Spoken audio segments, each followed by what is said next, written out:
Welcome back to Ferocious Education. This is Zad. Today we're going to be talking about longevity acquisition, LOAC, and the one merging with 4D Pharma. Make sure to drop a like to this video to help this channel grow, subscribe, notifications on.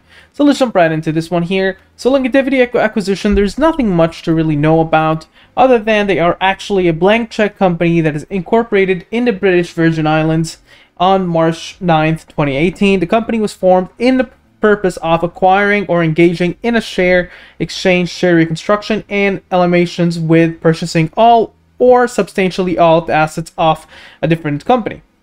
So in short, it's a SPAC. And just a quick perspective, this SPAC does have a bunch of different institutional shareholders in it. So you get to see a whole different ones. Whale Management having 25.80, going on to the latest for Glazer Capital with around 790%. Now, all in all, institutional buyers seems to be very much on the silent on 2021. 2020, we do have a few funds here and there being added on to basically for this SPAC.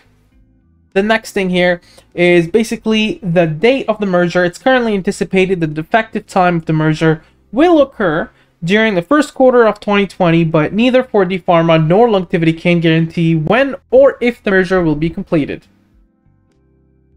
Next thing here is basically, this is a little bit of massive news about the 425, about them merging with 4D Pharma, a pharmaceutical company leading the development of live biotherapeutic products, LBPs, which is a novel drug derived from the microbiome and business combinations targets of LOAC. Basically, yeah, they're joining on there. This is the website of 4D Pharma PLC. Now, it is, from my understanding, it is incorporated overseas, and I'll go quickly through their presentation to get a bit more of a perspective. So, moving on towards their presentation here. 4D Pharma, it's a single-strain live biotherapeutic products, LBPs, derived from human microbiome.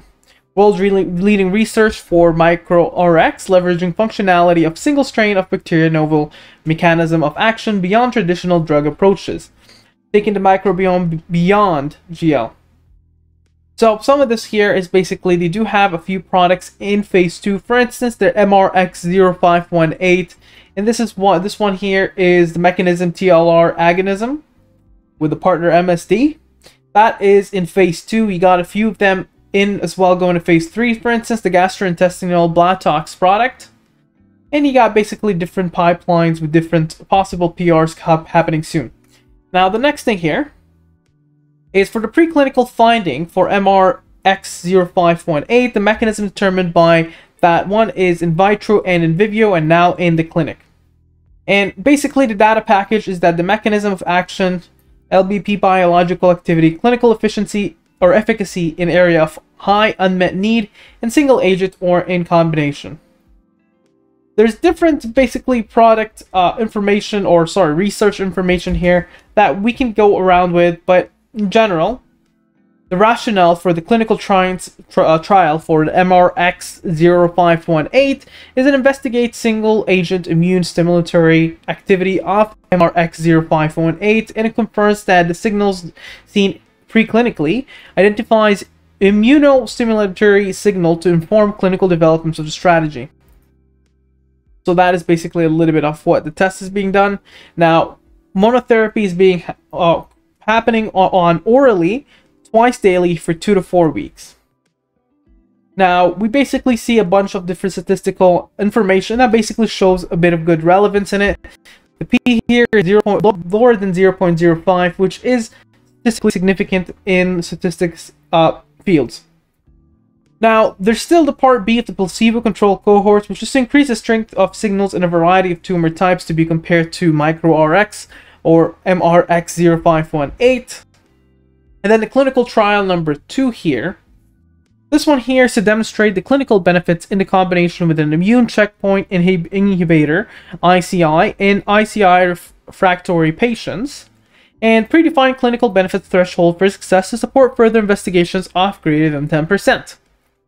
So moving on, they gave you a bit of more case study onto different patients here and the outcomes, but future directions here is what we're important enough. So the meeting planned with FDA in the first quarter 2021 to discuss clinical developments and approved pathways. So that is massive. There's also continued expansions of pembrolizumab combination, including addition of new indications, continue to develop understanding of MAOA, generate data, pancreatic cancer, explores new treatment systems, indications, and combinations. Some of their financials highlights is that their net assets at June 30, 2020 is of £31.5 million. I'll go through that in a second here. But basically, operation highlights of 2020 is they delivered the first global clinical evidence of the safety therapeutic potential of oral live biotherapeutics in cancer in an interim analysis of 4D clinical MRX0518. And since the period ended in July 2020, 4D Pharma undertook a fundraise through the issue of new ordinary shares, so they did offerings, they raised some shares. Looking into their financials here for 4D Pharma, you get to see on a quarterly basis that their total assets sit somewhere around 39 or almost 40 million pounds. Now, total debt is very much lower than anticipated, especially for pharmas. It's only around 1.1 million pounds. Now, the next day here that we want to look at is their income. Now, of course, a lot of pharmas are pre-revenue, so that is completely normal here. In general, what we're only looking for is their net income, which seems to be on a quarterly basis so far is actually negative 24 million. On a yearly basis, it looks like to be somewhere around 25 to 30 million pounds. So that's something to keep in mind on their cash burnout rate. Now, the next thing we want to cover here, just quickly moving on, is basically how SPACs usually play. So just keep that in mind when you're playing with it. Usually that is the official merger date. You get to see 2 jumps. So when looking at a graph, that's something you need to recognize, because after the merger date, it does continuously drop until it actually starts accumulating and then bounces back. But that's something to consider. Now, let's move on towards a technical analysis point of view. And it's really important to actually recognize the technical analysis or psychology part of the stock. Now, make sure if you haven't done so to subscribe and leave notifications on. Now, on a 1 week perspective, things are looking a little bit overextended on the ADX, although it has been seeing that since the $10, so we can ignore that. The MACD is showing a healthy pullback here with an attempt of a negative reversal sometime at the end of the week or next week. William %R shows highly oversold, and that's a good thing because a correction means a green day. Now, momentum looks still substantially bullish. Moving averages are still bullish. 10 SMA is above the 30 EMA, and it's above the 50 SMA. And the trading action zone, where positive reversals are likely, is between 1169 and 1119. Now, on a 1 day perspective, things are looking a little bit rough. The MACD has gone negative, and that's a dangerous sign. Momentum has gone negative. Although the William %R is highly oversold, so a correction means a green day. Although the moving averages here look a little bit troubling because it's below the trading action zone. So it needs to get above 1221, and between 1273 and 1221, that's your bullish trading action zone. That's where positive reversals are likely. So it needs to jump around there and then start attempting to see a positive reversal. 50 SMA is above the 200 SMA, so that's bullish.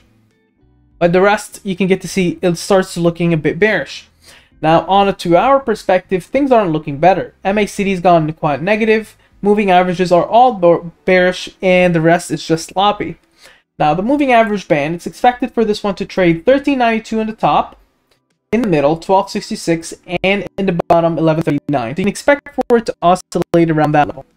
Now, stochastic fast and stochastic flow are quite important. You get to see here, they're showing a continuation for that pullback until it sees the support level.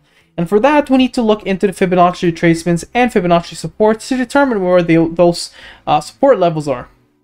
And from the graph, we get to actually start recognizing that there is currently no Fibonacci support level until 1024, so we need to look at a price line action manually. But for resistances, it's 1237, 1268, 1475, 1581, 1732, and 1925.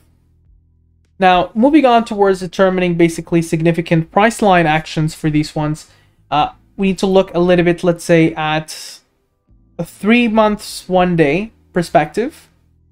And from there, we can get to see a significant support actually lies down at 1191. Below there, 1162. Below there, you're looking at 1118. And below there, you're looking at 1071. Significant resistances, 1260, 1305, 1346, 1382, and 1453. Now, what's my opinion on this one? I definitely think it closer to 10, that is your ultimate support level. It's probably going to see again 1189, which it did today, and from here probably start accumulating before another run. That is my perspective on it.